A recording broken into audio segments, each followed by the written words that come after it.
What's up, everybody? Welcome to a new video. This is a video that I've been wanting to do for a long time. Well, not a long time, but for a couple weeks now. I've talked about this before on the channel, and I mentioned it on my Instagram. And if you follow me there on Instagram, but this is a video I've been wanting to do for a long time, for a couple weeks, because if you read in the title, I have a new favorite movie. Yeah, I have a new favorite movie, and a movie that finally beat my favorite movie that's been my favorite for for about 5 years now. And I'll talk about that just in case you don't know what that was. But if you know my channel, you should know what my favorite movie was, and if you've seen my top 100 list. But yeah, in this video, this may be an hour long, possibly, or at least it'll probably go close to that. I'm going to be talking about. I'm going to be, of course, revealing the new favorite movie and talking about why it is. I'll even go into details about this movie, and there will be a spoiler warning, so I'll let you know when I get to the spoilers. So don't turn off if you've never seen the movie, don't turn off the video just yet. I mean, of course, I haven't even said what the movie was. But yeah, I hope you enjoy this, and I hope this video turns out good or whatever. If not, oh well. But yeah, I'm really excited for this. So, all right, let's go ahead and jump straight into this. I'll try. I'm not good with words, but I'll try to do this as best as I can. I didn't write it down or anything, but this is kind of like a summary almost, but a spoken word, and it's like me, not writing it down, but just thinking it as I'm doing this video. So I already know certain stuff I'll say, but yeah. So, okay, let's, before to build up suspense, let me, first explain my love for film and how I became in love with film, and I'll talk about some former movies I used to love and were some of my favorites, like, growing up and whatnot. So, yeah, okay. So I always loved movies. I always loved film. Ever since I was a kid, even though I didn't know, too much about film, like, I kind of knew a little bit of, like, how it was made and stuff. I knew, of course, it involved a camera and actors and writing and whatnot. I knew at least the basics. I even knew what a director was at, like, age, I want to say 5 or 6, and I even wanted to be a director, too, because that sounded like a cool job to me. But let me take you back a little. Let me go a little back. So the first movies I remember loving as a kid were, of course, kids' movies. And I still love these movies to this day. But the two I remember for sure were Toy Story and Shrek. Yeah, those were the first two I remember loving. The first Toy Story and Shrek. And the first Toy Story I still love to this day. It's even on my top 100 list. And I do love Shrek too. It's not one of my favorites, but I still love Shrek. Yeah, and of course those are both animated movies, but kids love cartoons and whatnot. So yeah, those were the first two I remember. And I remember the very first movie I ever saw in theaters was Monsters, Inc., which is actually my favorite animated movie of all time. I was about 5 years old. No, not 5. I was about 3 when I saw Monsters, Inc. But, then I didn't know anything about filmmaking. It wasn't until, I want to say I was about 5 or 6, I knew about filmmaking. For one thing, my brother told me some about it, but yeah, the first movies, I should say, because it's a whole series that I remember, like, kind of getting me into film was the Star Wars series. I fell in love with Star Wars when I was like 5, maybe 6, I don't know, but I fell in love with those movies. I don't think I watched them quite in order. I remember Return of the Jedi was actually the first one I saw, and I don't know if I saw the other two in the original trilogy before I saw the prequels. I don't know, but I grew up with both the original trilogy and the prequel trilogy. The prequel trilogy was, that was already like happening whenever I was a kid. Although I didn't watch Revenge of the Sith until I was a little older because I back then I couldn't. That was a PG-13 movie, and I couldn't watch PG-13 movies. But the rest of when I was younger, I could watch PG, of course. So I watched the other Star Wars movies. But yeah, Star Wars was the first thing that made me love cinema. And in animated movies too, which I loved before the Star Wars. Harry Potter, I got into Harry Potter not too long after, like maybe a year or two after I got into Star Wars, and those made me love cinema.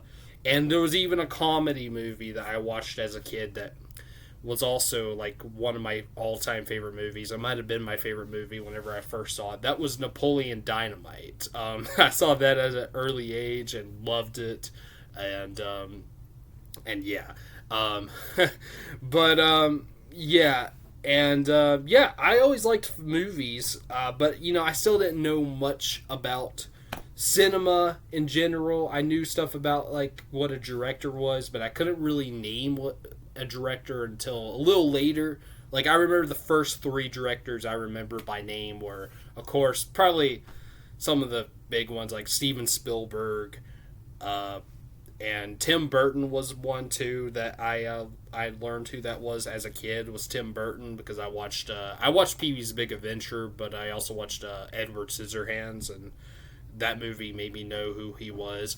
And another one, of course, was George Lucas, because of Star Wars, obviously. So yeah, Spielberg, Lucas, and Burton were the 3 big directors I knew by name as a kid. So flash forward to my teen years, I got into comedy. I got into a lot of dumb comedy movies. I watched a lot of Adam Sandler movies, a lot of Will Ferrell movies. I think a little older I watched some Seth Rogen, but yeah. Like as a teenager, I wasn't even like a young teenager. I wasn't allowed to watch R-rated movies, but I could watch PG-13. So yeah. So movies like Anchorman at one point was my favorite movie, and Talladega Nights was my favorite movie, and I loved Adam Sandler movies like Billy Madison and whatnot. But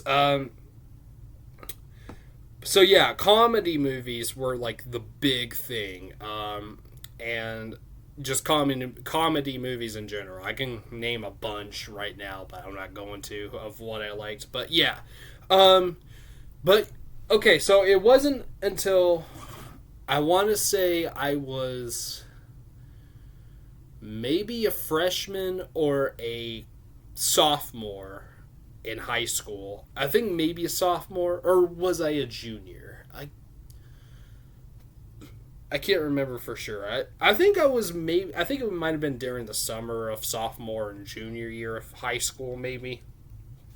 There was a movie which was a comedy, but it was a dark comedy that made me want to watch more movies other than comedy. Again, this was comedy, but it was darker, and it was just a good movie. It made me want to watch more movies. And it was my favorite movie for a little bit. That was Fight Club. Fight Club, yeah, great David Fincher movie. I'm talking about it. Sorry, Tyler Durden. But yeah, Fight Club was the movie that made me want to watch more than just comedy. Even though, again, it was comedy, kind of, but yeah.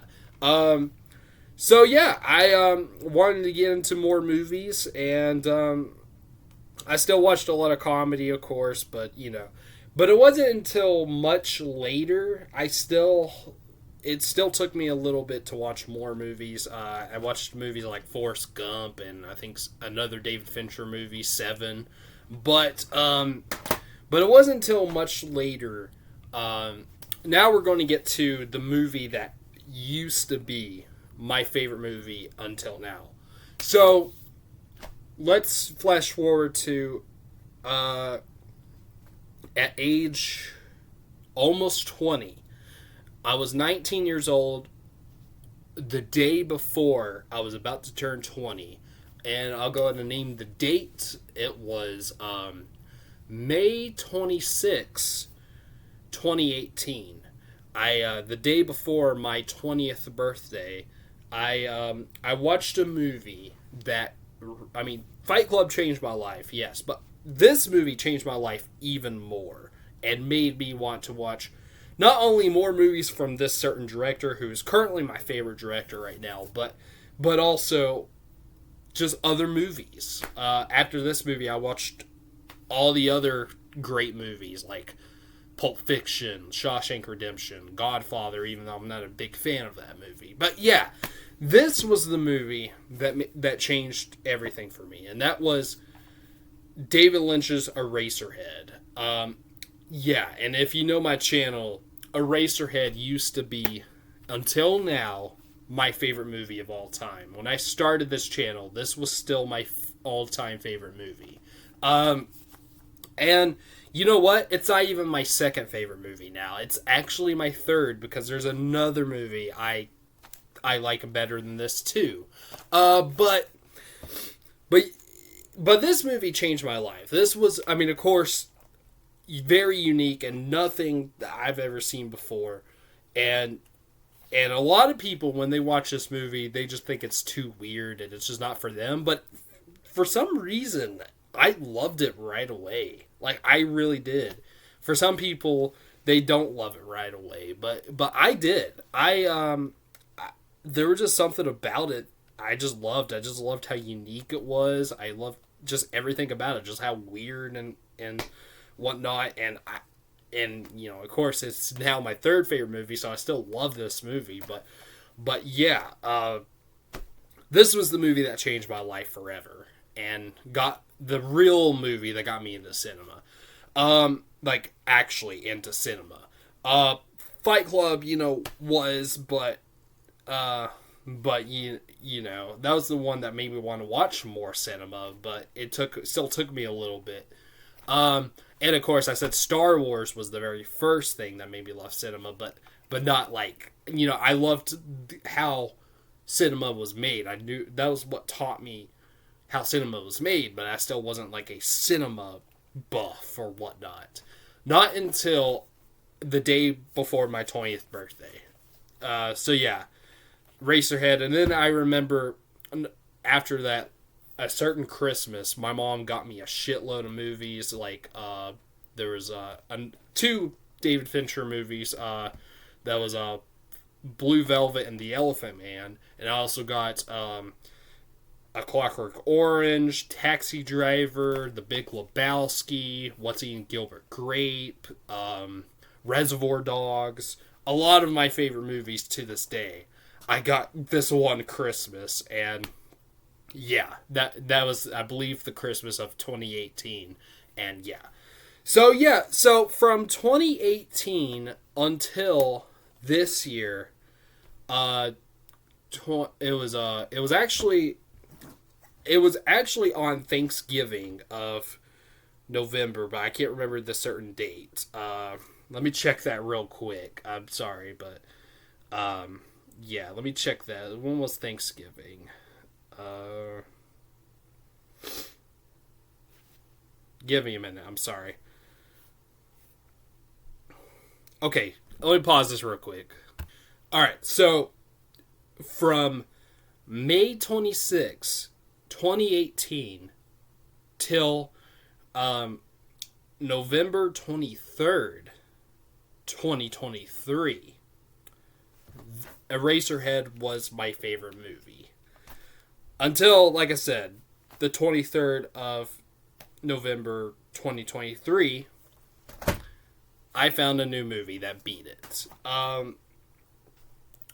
And this was a movie that I've already seen and I already loved, and it was even my number 29 on my top 100 favorite movies of all time list.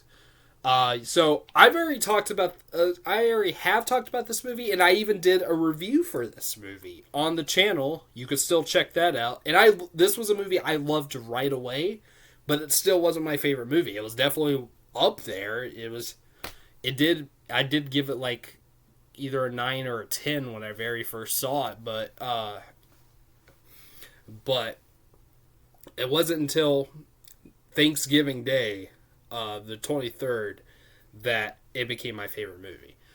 But before I reveal that, let me reveal what my number 2 is, and it's actually exactly what my number 2 was in my top 100 favorite movies list, although the only difference is I like it better than Eraserhead now, because Eraserhead is my number 3. My number 2, though, however, is from last year, my favorite movie of last year, 2022, that is The Whale. This now beats Eraserhead, but it's still my second favorite movie of all time. But yeah, there's only 2 movies I like better than Eraserhead right now, and that's The Whale, and of course my number 1 favorite movie. And The Whale is fantastic. This was a movie that me and Cade almost did a Your Cousins Are Critics episode to, but we didn't. But yeah. And that's the same with this number 1. So let me explain. My number 1 favorite movie, we actually were about to... we were going to do a Your Cousins Are Critics episode of. In fact, I think it was our last episode, which... was it Infinity Pool, our last episode? I think it was. I think we said that we were going to do this movie, and we didn't get to. I actually went to Cade's on Thanksgiving, and Cade, my cousin from the Your Cousins Are Critics podcast, I went to his house for Thanksgiving, and we watched this movie, and he didn't really have a whole lot to say about this movie, so we didn't get to do an episode on. Me, on the other hand, I had a lot to say because it became my favorite movie right then and there. Unfortunately, Kay didn't feel the same. Not that he didn't like it. I think he thought it was good, but it just wasn't a movie for him, and I can respect that. But he likes a lot of other different movies anyway. So yeah. But yeah, we were going to. We didn't because he didn't have anything to say. That has happened before with me because we watched some movies that he has seen before, and I just didn't have anything to say. But this movie, I even had to watch it again as I'm recording this. I watched it yesterday just to make sure that it still was my favorite movie, and it is. And there's some stuff I want to say about this movie. But yeah.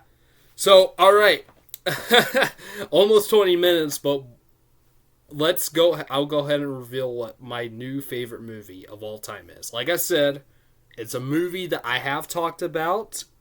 I reviewed it a couple years ago, but it wasn't quite up there until now. And this might shock you. This will be a movie that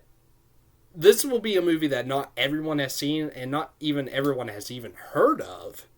But the ones who have seen it, and even if they do like it, they might not think that it's like number 1 greatest movie of all time worthy. But as of right now, for me, it is. And this movie just spoke to me. Like, I mean, it did speak to me before, but it's really spoke to me on Thanksgiving when I watched it with Cade. And it spoke to me again when I watched it a second time after that. So yeah, my new favorite movie of all time is from 2004, and it was directed by a controversial director, but not just for his movies, for just because of his what kind of person he is, but that's beside the point. I won't get into that in this video. But by Alexander Payne, who is a director I did a ranking for, that is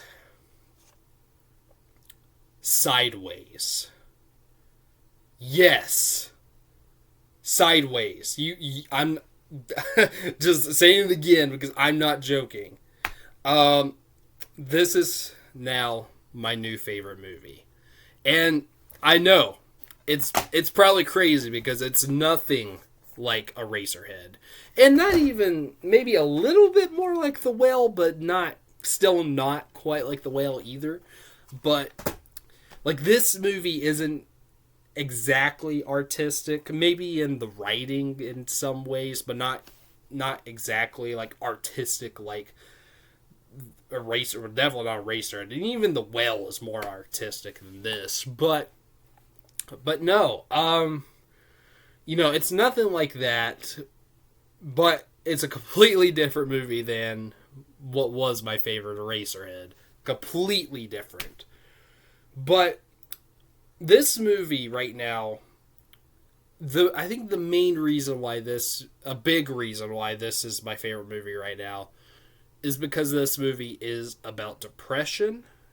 And depression is something, I mean, I've been having depression for years, but like it's getting pretty bad for me at the moment. I'm still, working on it and whatnot.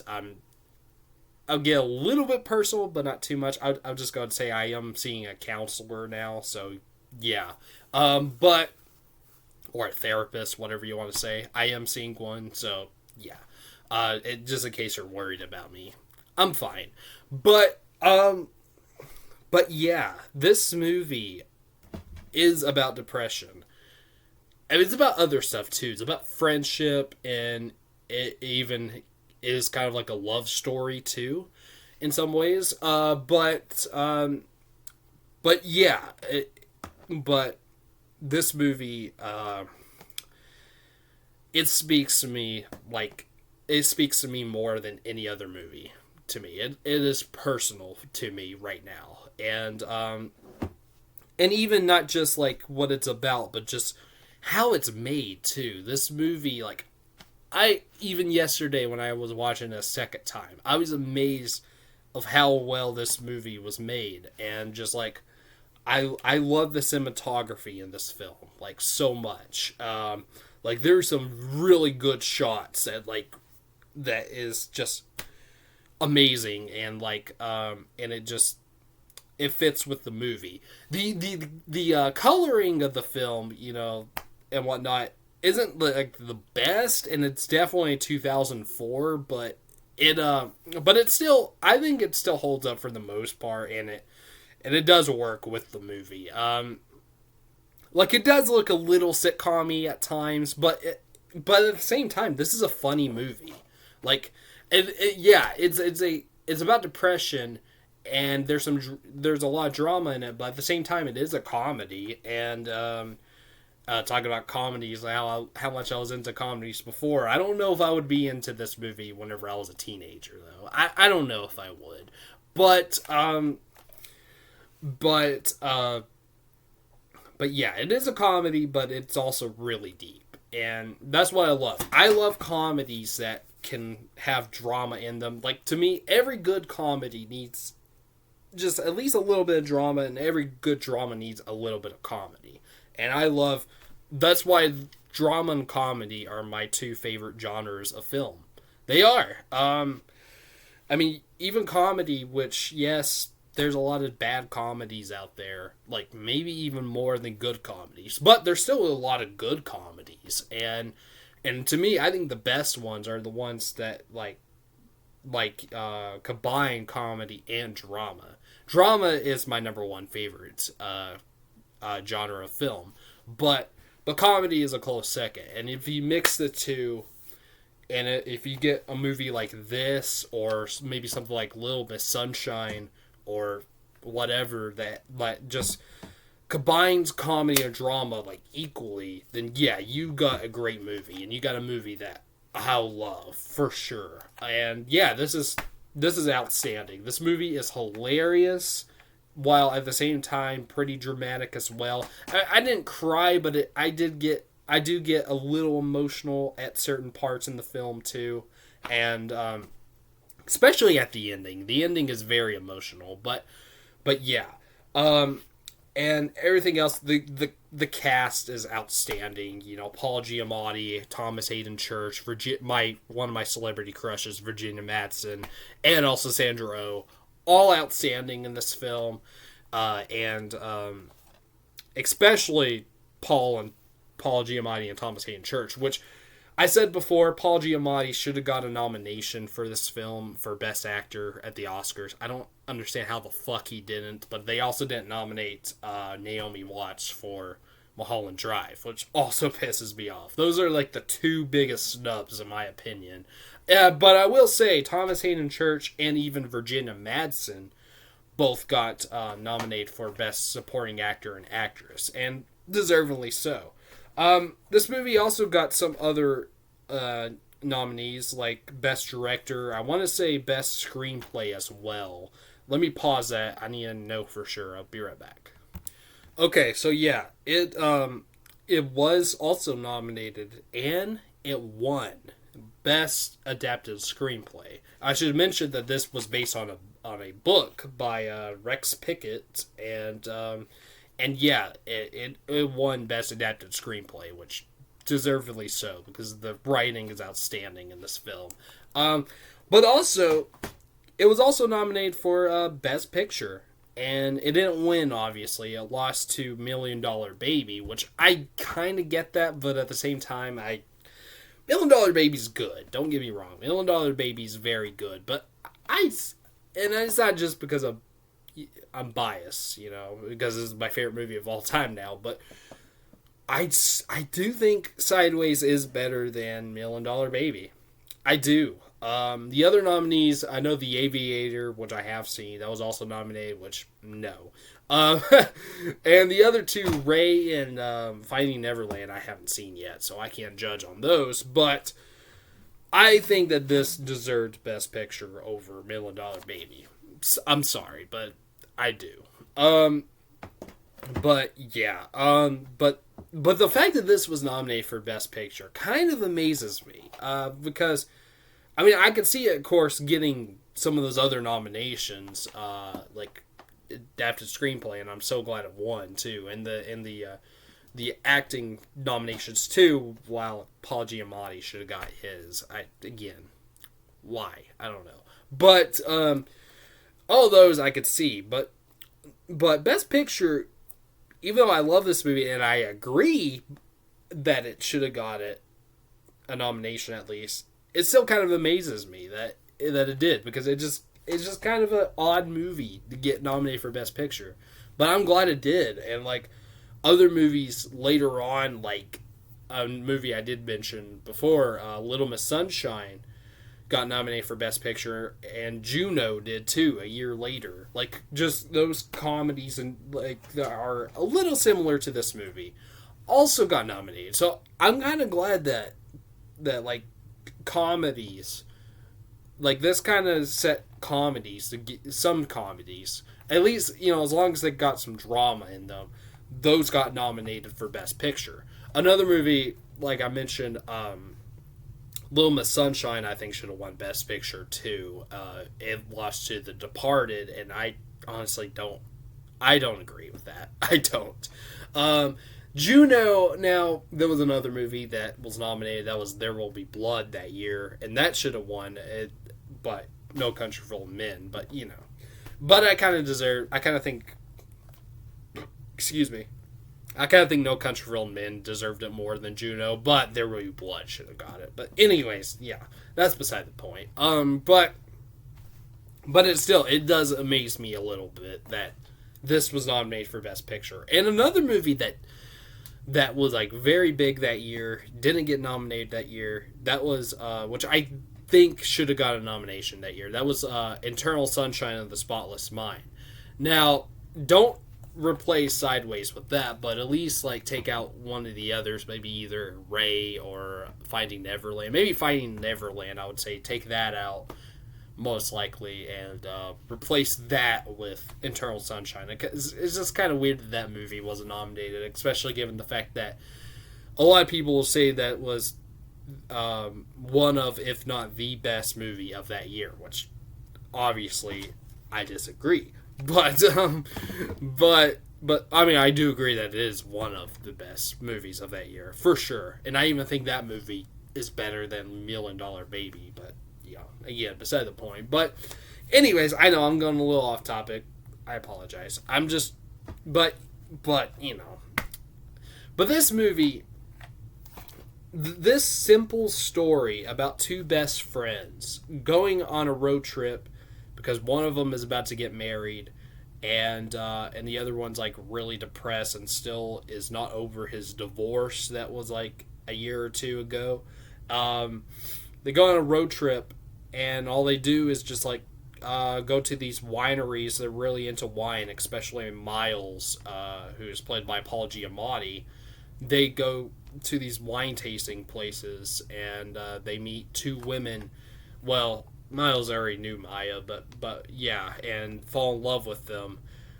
And while at the same time, you don't really like Jack very much, Thomas Hayden Church's character, because he is a piece of shit because he is getting married, but at the same time, he meets a woman, Sandra Oh's character, falls in love with her, and has sex with her and whatnot. But yeah, he's cheating on his fiance, and yeah, and that's another thing about this movie. This movie has great characters, even though the two main characters, I mean, the two women, you know, they're not unlikable. They're fine, but the two main characters aren't very likable. Like even Miles, Jack especially, because like I said, you know, he he cheats on his fiance, but Miles too, like, because I believe, so I'm going to get a little into detail of this movie now. This wasn't the way I wanted to do, but yeah, he does he does cheat. He cheats on his wife, and that led to their divorce.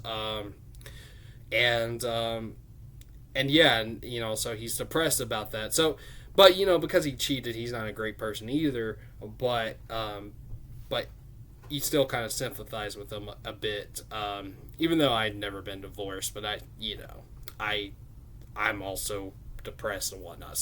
So yeah, these characters aren't very likable, but at the same time, this movie makes them a little likable due to the writing and also the performances by Giamatti and Church. Like, yeah. And also their chemistry is outstanding. I said that in my review. One of the best on-screen chemistries ever. But yeah.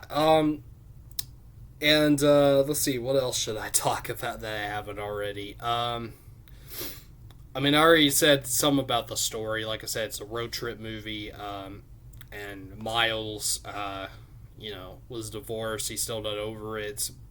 He does fall in love with Maya, who is played by Virginia Madsen. And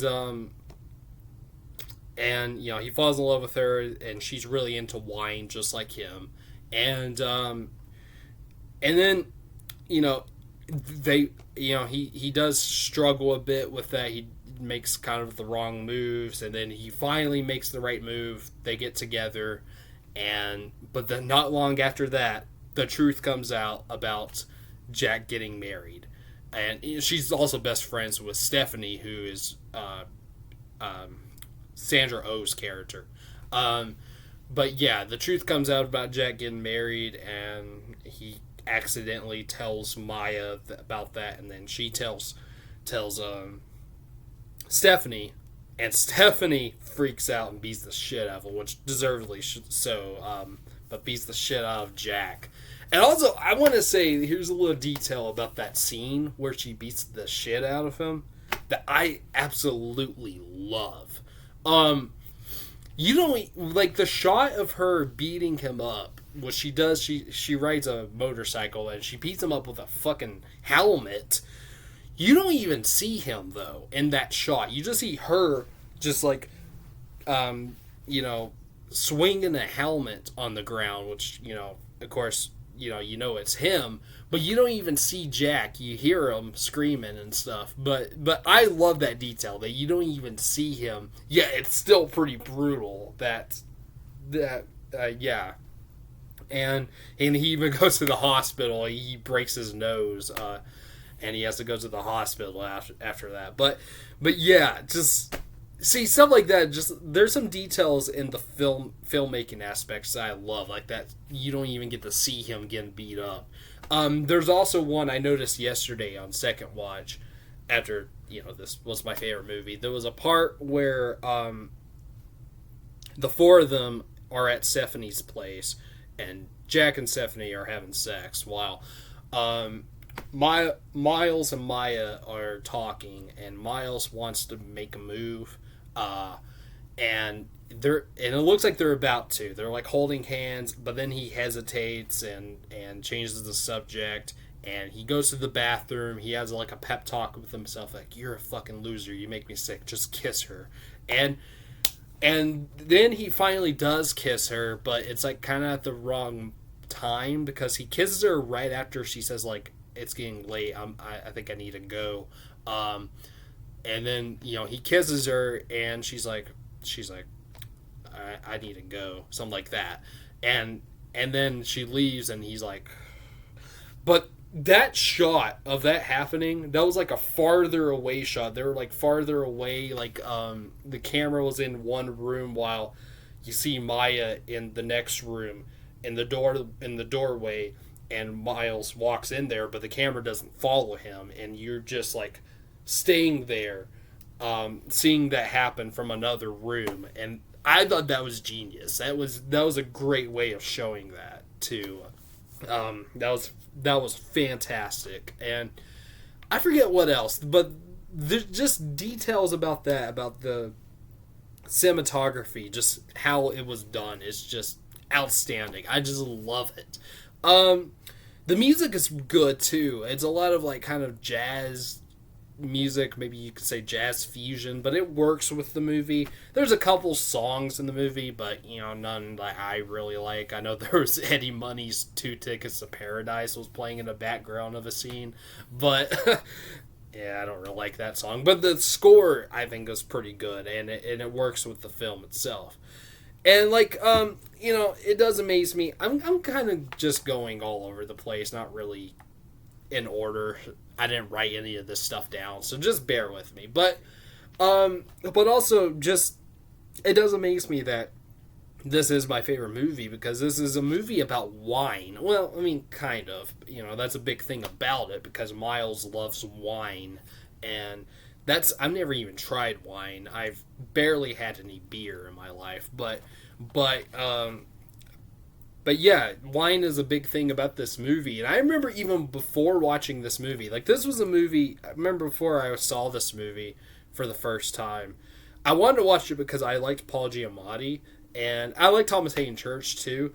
They were the big reasons why I wanted to see this. And I remember watching the trailer, and I found out that it was about wine and stuff like that, and how it didn't really seem that appealing to me by the trailer. I was like, I don't know if I'm gonna like this. But then I watched it. I'm like, yeah, I like this movie.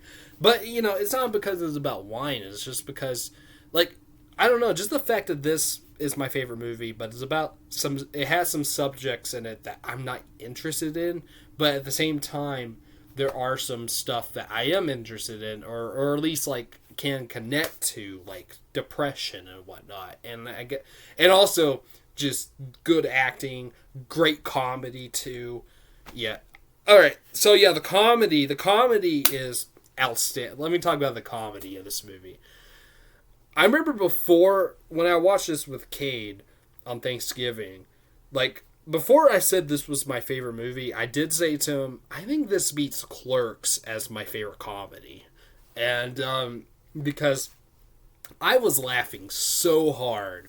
The comedy is so good. It is hilarious. There's just some laugh out loud moments. And Cade didn't really, I think he laughed at some stuff, but he didn't laugh as much as me, which, that's fine. Comedy, of course, is subjective, but there is some really funny moments, and not even like jokes, but even like line deliveries from the actors. It's what I love in this film. That's like a big thing from the actors, especially Giamatti and Church. Just like their line deliveries and even their reactions to the others, just their facial expressions and stuff. It just makes me laugh so hard. There's a moment in the beginning, in the first act, before they're about to leave. Paul Giamatti goes to, Miles goes to Jack's, I think it's his fiance's place, and to pick him up, so they can go on their trip. But he does talk to some of like her family for a minute, and Jack mentioned, I should admit, I didn't even think I said this yet, but Miles is also a writer in this movie, and he's trying to write a novel, and I'll get into that later, but if I remember, that is. But Jack tells them that his novel is going to get published or something, and he's like, and later he explains to them, no, it's not getting published. It might, but I am finished with it. We're just trying to see if it does get published. But anyways, one of the guys, Jack's fiance, his family, maybe her dad, maybe, I can't remember for sure, but he asks him like if it's fiction or nonfiction. He says, "Oh, it's fiction." Or no, I think he says it's fiction, but a little bit of nonfiction too, because it's like a little. There's some stuff based on like my life or something like that, and he's like, "Oh, that's good. I like nonfiction better because there's so much about the world that you need to learn, and fiction just a story about that somebody wrote. It's just a waste of time or something like that." And then it shows Miles, and the shot too is great. And he's like eating a piece of cake too, and he's like, "Oh, that's an interesting perspective." And then the face he makes after that, like, interesting perspective, and he's like, it just makes me laugh so much, and just little details like that. It's just so good, and stuff like that. And there's a moment that always made me laugh when later, whenever they're playing golf, and there's like these guys that show up, and one of them like swings, and like the ball hits at them, and so they do the same to them. And there's like two guys that are in a golf cart about to go after them, and Jack like hits a golf club, and he's like, "Oh, this is gonna be fun." He goes after them like very childish, going, that makes me laugh every time because it's just so stupid, but in a good way. Because that might be something I would do too, to be honest. But yeah, and also, okay, there's two scenes that also really make me laugh. There's the scene where, so it's in the third act. Actually, both of these are in the third act, but Jack, it was after he gets the shit beat out of him. They go to a restaurant, and he hits off with this girl working there, this woman, and he tells Miles that he's going to, after she got some work, he's going to go with her to her place and have sex with her, and then later shows him at the motel completely naked. He says that he ran off. He had to run off because she's married and her husband got home and found them, and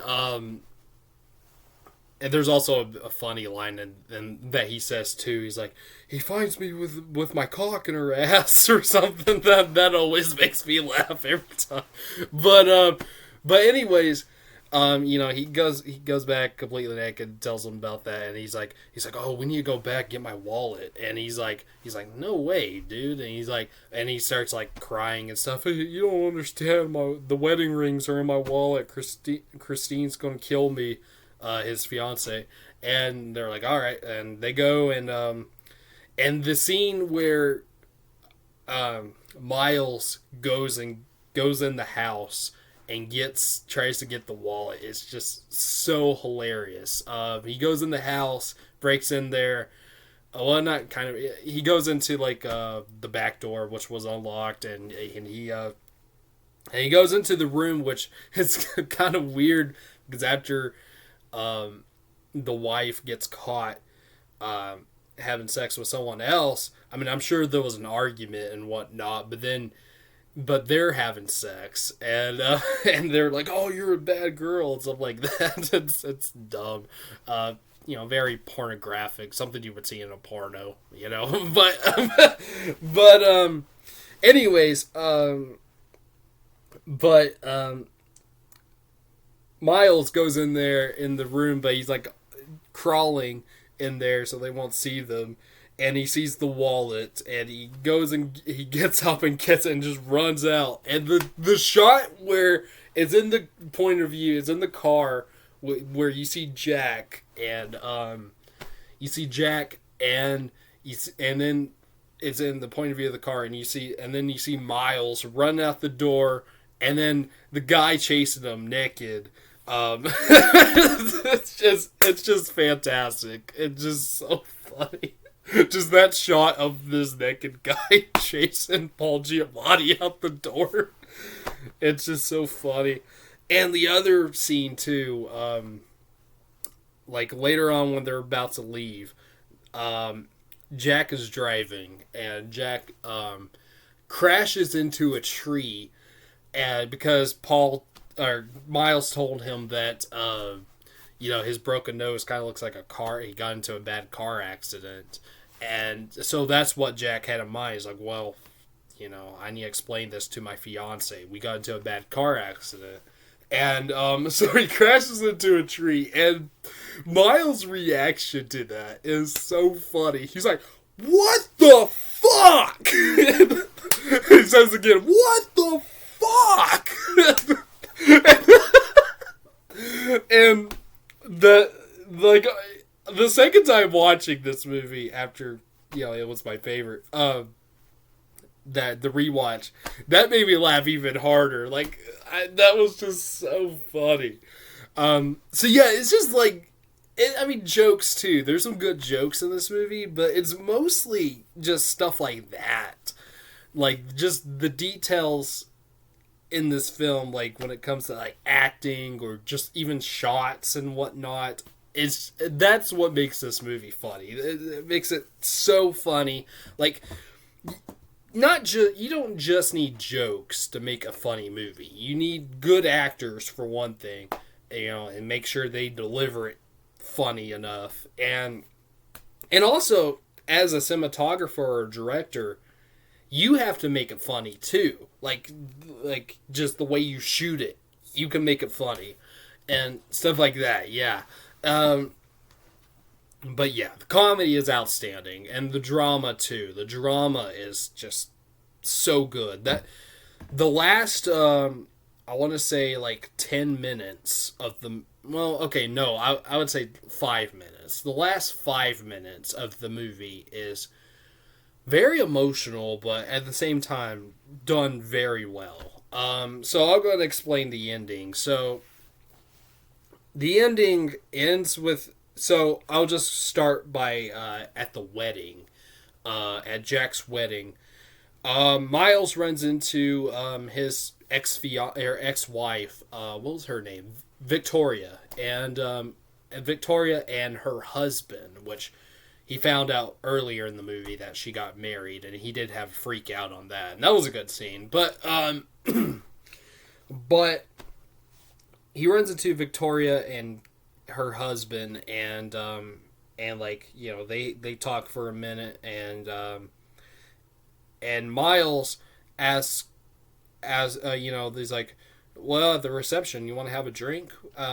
Because they were having a pretty good conversation. And she's like, oh, no, sorry, I don't drink anymore. I'm pregnant.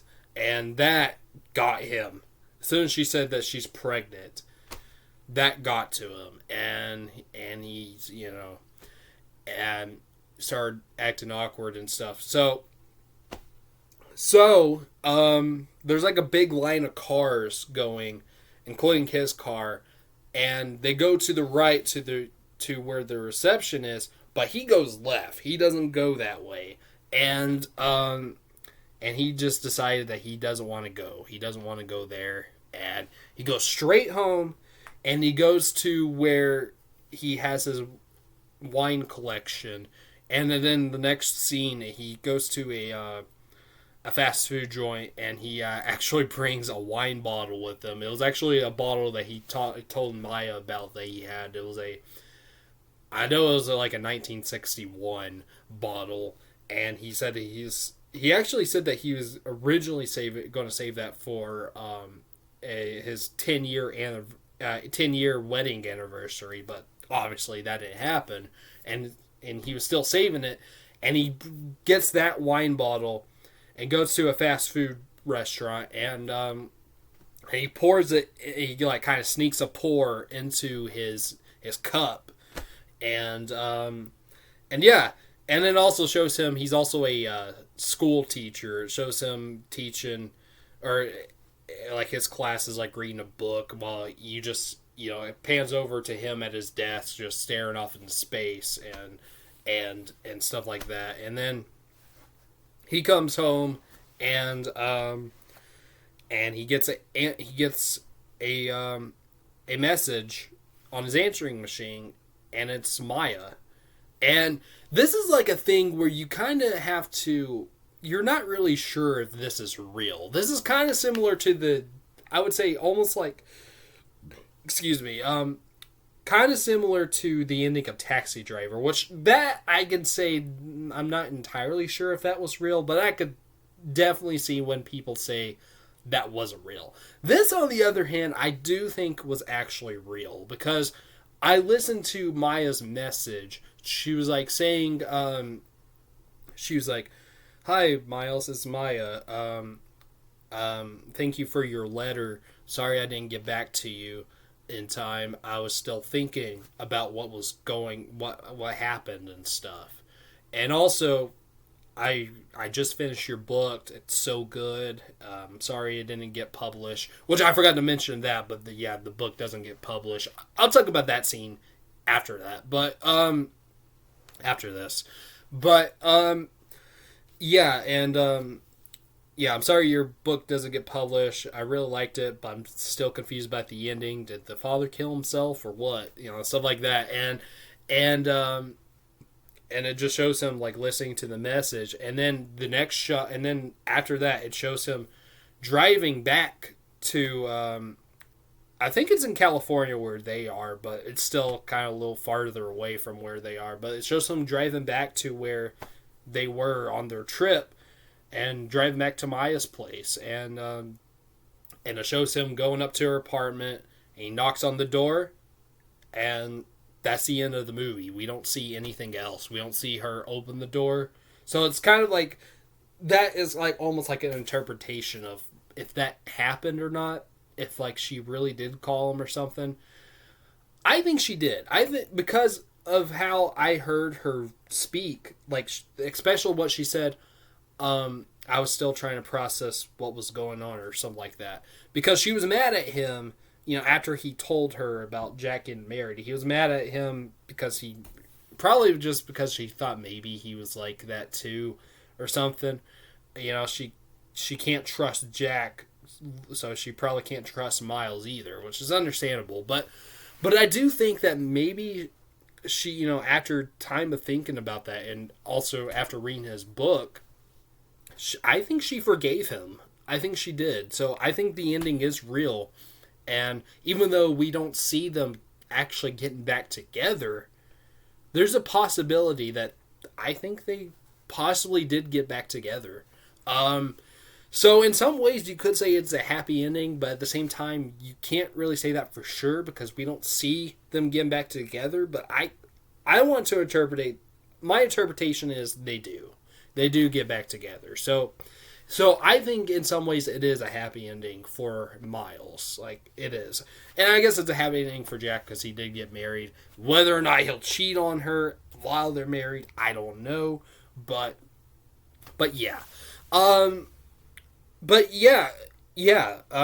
So I love the ending. I really do. Even though it might be ending for some people that they might not like because it doesn't really show what happens, but it's like to interpretation. But like I said, I think they do get back together. So yeah. So yeah, I think the ending's great. Okay, what was that scene I was just talking? Oh, okay, all right. Let me get a drink of water real quick. Be right back. All right, so there's one scene that is really, really good, and I need to talk about it. So let me think here. Yeah, it's okay. All right. It was before Stephanie beat the shit out of Jack, and it was after Miles told Maya about that incident. Or yeah, about him getting married. So he's like depressed about that, because he realized that he blew it with Maya, and he doesn't think he's ever going to get back with her, So Jack decides to take him to this winery, and he's like not really having it there. He's like, he doesn't know what to do, so he decides that he's going to call his agent, who will help him, try to get his book published. So he calls his agent, and she tells him that they liked the book, but they didn't know how to market the book. So they decided to pass, that they're passing it. They're not going to publish it. So that makes him even more depressed. Like he's a mess because now he finds out this book that he's been writing for years. I don't know whether or not, maybe he might have started writing it. I want to say, I don't know for sure, but I want to say he might have started writing it while he was still with his wife, because later, whenever he runs into his ex-wife, she does ask him how the book's going and stuff. So she knew about the book. So I'm assuming that he started to write it while they were still together. So yeah, this has been something he's been wanting for years. This is something that, honestly, because he's depressed, this is something that's still keeping him alive. He hasn't, killed himself or whatever. Yet because of this book, and he finally was about to get an opportunity to get it published, but it didn't happen. So that gets him really even more depressed. So he goes back into the winery, and he asks the guy to pour him a drink. He does. Takes a sip really fast. He's like, hit me again. Does it again. And he's like, can you pour me a full glass? And the bartender, well, not bartender, but the guy's like pouring him. He's like, this isn't a bar, this is a winery. And he's like, I'll pay for it. Just give me a full fucking glass or something. And like, he's like, no, I'm sorry, I can't. And he's like, starts freaking out. And then which is pretty gross, he takes like this big pot, which is like something that people do, I guess, if they don't like the wine, they pour it into, or they don't want to finish it, they pour it into like this big pail or bucket or something. He takes it and like drinks all of it from this bucket. It's just pretty gross because it was like from other people, So, but because he wants to get drunk, now, because he got bad news and stuff, and Jack comes and takes him out of there. But yeah, that scene was outstanding. That was like so good on Paul Giamatti. Like this movie definitely proves that Paul Giamatti is an amazing actor, and it also just pisses me off even more. Like that scene especially pisses me off even more that he wasn't even nominated for Best Actor. Like, what the fuck, Oscars?